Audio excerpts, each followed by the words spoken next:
Sehingga di hari ini saya ingin mengajak kita semua untuk bersama-sama. Yuk, revival dimulai dari kita semua. Dari hubungan kita dengan Tuhan, Dia mampukan kita. Kemudian kita bisa, we can go out there and go loving people.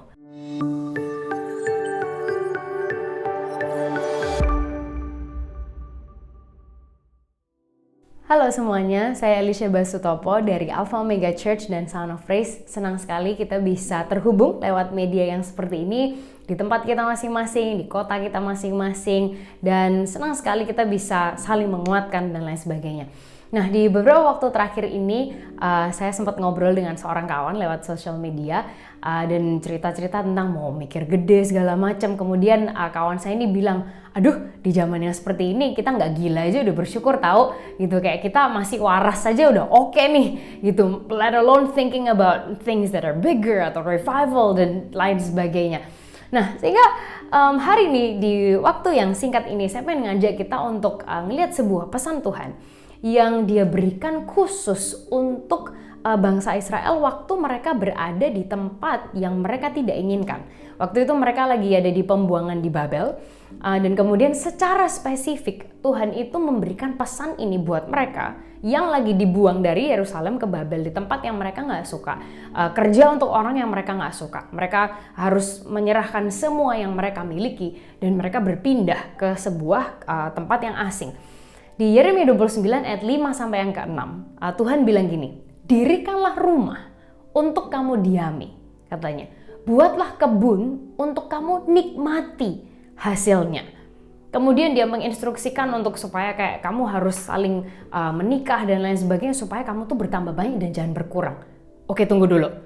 Kalau kita mau mendirikan rumah, ini berarti a long term commitment.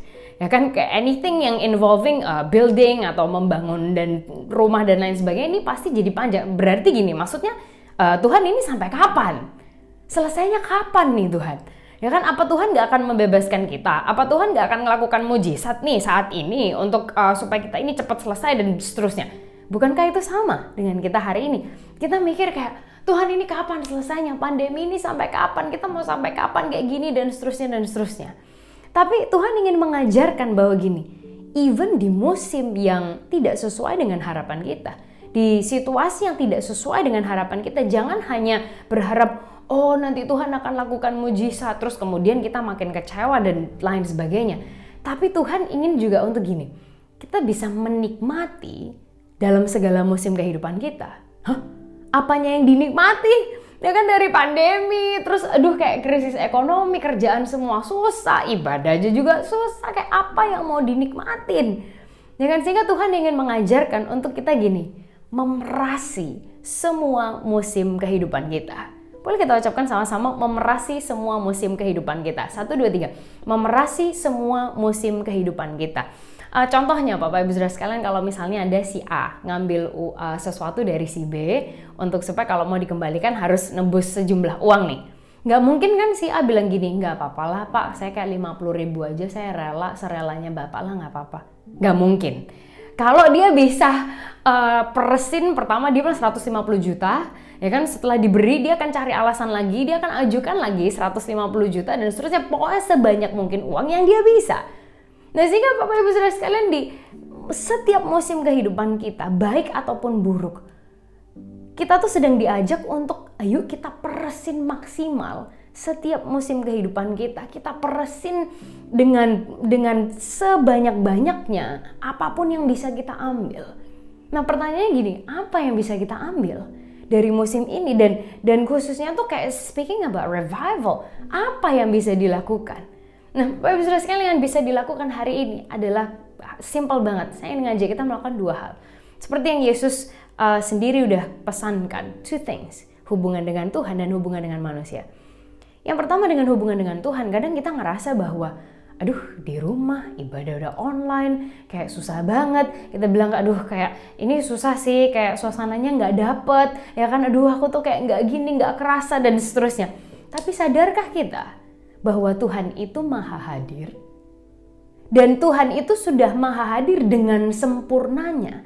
Even right now in this moment, di momen saat ini juga, Tuhan ada di setiap ruangan saudara. Tuhan ada di sebelah saudara, di depan, di belakang, di atas, di sekeliling kita. Dia maha hadir dengan sempurnanya. Dan saat kita mungkin menikmati ibadah atau kita bersaat teduh atau apapun yang kita lakukan, Tuhan itu sudah ada di sana. Pertanyaannya, respon kita gimana? Apakah kita akan datang dengan ya kadang mungkin belum sikat gigi ya, terus kemudian kayak lagi ya pokoknya nyanyilah segala perkara dapat ku tanggung. Ataukah akankah kita menghormati Raja di atas segala raja ini, expectant tentang apa yang akan dia kerjakan hari ini, dia akan bicara apa, dia akan berpesan apa buat setiap kehidupan kita. So dengan hubungan kita dengan Tuhan, dia sudah maha hadir dengan segitu sempurnanya. Boleh nggak kita buka hati kita lebih lagi, kita engage lebih lagi dengan apa yang dia mau kerjakan. Yang kedua, dengan sesama. Saya pengen ngajak kita semua untuk ini, jangan social distancing. Apalagi nih. Karena gini, WHO sendiri merevisi kalimatnya dari social distancing menjadi physical distancing. Karena kita semua nggak bisa social distancing. Di hari-hari ini ada terlalu banyak orang yang semakin lonely, semakin kesepian, semakin stres, ada banyak orang yang kehilangan, sehingga kita semua saling membutuhkan satu dengan yang lainnya. Menjaga jarak secara fisik perlu, tapi social distancing jangan. Justru di momen-momen ini kita benar-benar menjadi gerejanya Tuhan, eklesianya Tuhan.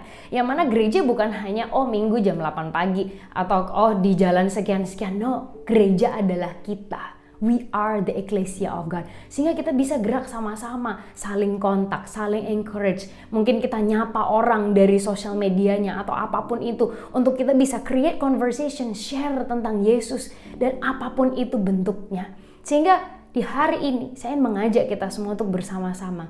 Yuk, revival dimulai dari kita semua. Dari hubungan kita dengan Tuhan, Dia mampukan kita. Kemudian kita bisa, we can go out there and go loving people. So, kita perasin musim kehidupan kita, khususnya di season-season ini, dengan semakin mengasihi Tuhan dan semakin mengasihi sesama.